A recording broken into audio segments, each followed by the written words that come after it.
सभी देवता राम जी की सेवा में अपने अपने अनशन सहित प्रकट होते। भगवान राम जी की स्तुति करने के बाद भगवान ने कहा, देवताओं जाओ, अयोध्या में हम महाराज दशरथ के यहाँ प्रकट होंगे।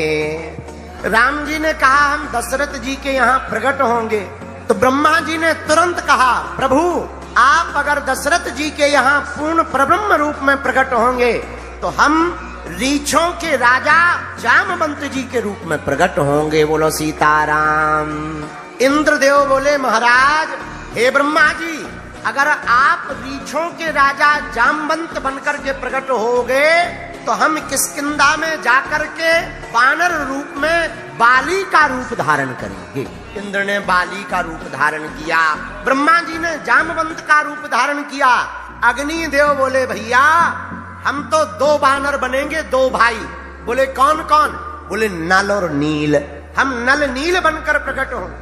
भगवान शंकर ने कहा, अंश हमारा होगा मारुति के रूप में, अंजना नंदन के रूप में हमारा भी तेज प्रकट होगा।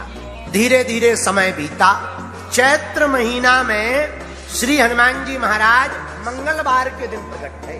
जब माता अंजना ने खूब भगवान का तप किया, ध्यान किया, हे भगवान भूत भावन महादेव, आप हमारे घर पर विराजमान हो रहे हो, पुत्र के रूप में आ रहे हो, हम कितने भाग्यशाली हैं कि आपके रूप में ही हमारा पुत्र आएगा। हमारी प्रसन्नता का क्या कहना। खूब भूत भावन महादेव का ध्यान किया, तप किया। चील ने खीर लाया, उड़ता हुआ चील वहीं से निकला। पवन देव ने हवा का झोंका मारा, वह खीर का पात्र चील के हाथ से छूट गया, माता अंजना के हाथों में आ गया, उसको पा लिया। उसी के रूप में श्री हनुमान जी महाराज चैत्र के महीने में मंगलवार के दिन जगत का कल्याण करने के लिए, राम जी की सेवा करने के लिए, भूत पिशाचों को मारने के लिए, भक्तों के रोग और संकट को मिटाने के लिए, पीड़ा को हरने के लिए, संकटों को मिटाने के लिए संकट मोचन वीर बजरंग बली प्रकट हो गए। श्री हनुमान जी प्रकट भय। अंजनी माता बड़ी प्रसन्न थी। वन में रहने वाले सब प्रसन्न हो गए। हनुमान जी के खानदान के लोग भी खुश भय। बानर भर प्रसन्न नहीं, देवता भी प्रसन्न है। कुछ दिन उत्सव में बीत गए। बोलो सीताराम।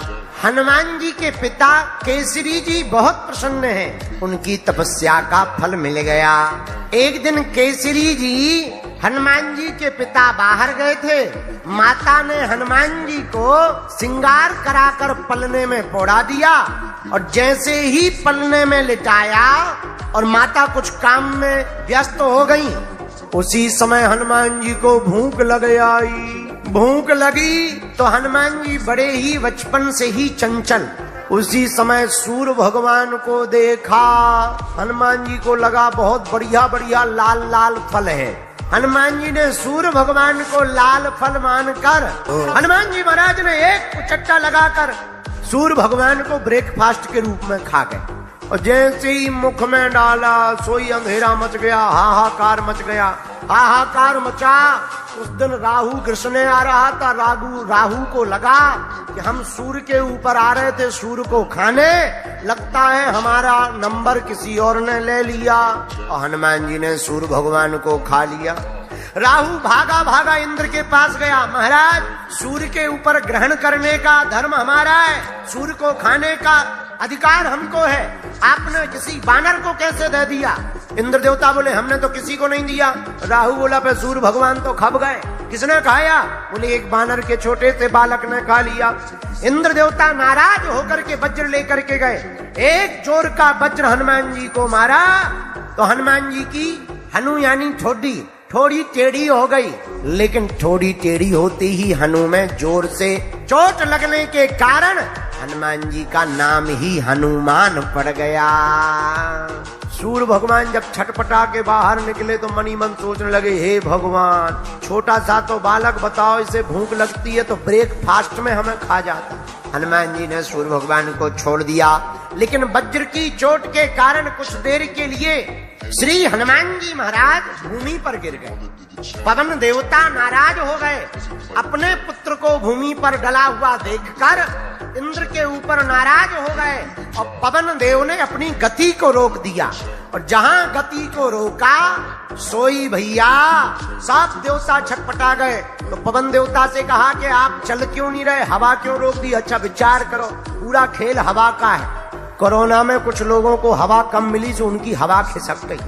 कोरोना काल में कुछ लोगों को हवा कम मिली तो उनकी हवा खिसक गई। बोले मतलब? बोले सीताराम हो गए। हवा का बड़ा खेल है, हवा ना मिले तो अच्छे अच्छों की हवा खिसक जाती। देवता बोले पवन देवता से, महाराज आप क्यों बंद हो गए? बोले हमारे बालक को चोट लग गई, अब हम नहीं बहेंगे। देवता बोले महाराज हम सब आशीर्वाद तुम्हारे बालक को देंगे, पर आप पहले चलना तो प्रारंभ करो। तब जाके चले, और जैसे ही चले तो सबसे पहले ब्रह्मा जी बोले पवन देव हम आपके बालक को आशीर्वाद दे रहे, आज के बाद कभी भी तुम्हारे इस बालक हनुमान को ब्रह्म पास नहीं सता पाएगा। पवन देवता बोले जय हो। ब्रह्मा जी जा ही रहे थे तब तक इंद्र आ गए, और इंद्र ने हाथ जोड़कर कहा, अपने गले की माला हनुमान जी को पहनाकर कहा, जाओ हमारे वज्र के कारण इनकी हनु यानी ठुड्डी टेढ़ी जरूर हो गई, पर जाओ हम आशीर्वाद देते हैं, आज के बाद इस बालक का शरीर वज्र की तरह कठोर हो जाएगा। उसी दिन से हनुमान जी का नाम महावीर विक्रम बजरंगी। बजरंगी मतलब वज्रांग की तरह दे, वज्र की तरह जिसका शरीर हो उसे बजरंगी कहते हैं। बोलो सीताराम। जिसका शरीर वज्र की तरह कठोर हो उसे बजरंगी कहते। और हनुमान जी के नाम में महावीर, हनुमान जी वीर नहीं है, क्या है? अच्छा महावीर का मतलब क्या होता? रामायण में 3 लोग हैं, राम लक्ष्मण और हनुमान। विशेष 2 लोगों के नाम में वीर लगा, लेकिन हमने लक्ष्मण जी के लिए भी सोचा। लक्ष्मण जी हैं वीर, क्यों? कभी युद्ध से पीछे नहीं हुए। जो कभी युद्ध से पीछे ना हो वो वीर कहलाता है, लेकिन जो कभी युद्ध हारे ना वो रघुवीर कहलाता है। जो युद्ध में पीछे ना हो वो वीर कहलाते हैं, जो युद्ध में कभी हार को प्राप्त ना करें वो रघुवीर कहलाते हैं, जो युद्ध को ही पूरा पलट डालें उन्हीं को महावीर कहलाते हैं, उन्हीं को महावीर कहा जाता है। इंद्र देवता जैसे ही गए तब तक सूर्य भगवान आ गए। सूर्य भगवान आए, बोले हम तो इनसे बहुत डरते हैं। बोले क्यों? बोले बताओ, जब ये हमें ब्रेकफास्ट में खा गए, बड़ी आफत है। ऐसी भूख थोड़ी किसी को लगती है कि सूर्य को ही ब्रेकफास्ट में खा जाए। पर कोई बात नहीं, हम भी आशीर्वाद दे रहे। बोले क्या? जाओ हमारा आशीर्वाद है, यह बालक बड़े होकर के, हमारा नाम है सूर्यदेव, हम है भास्कर, ज्ञान के देवता, हे पवन जाओ आज के बाद यह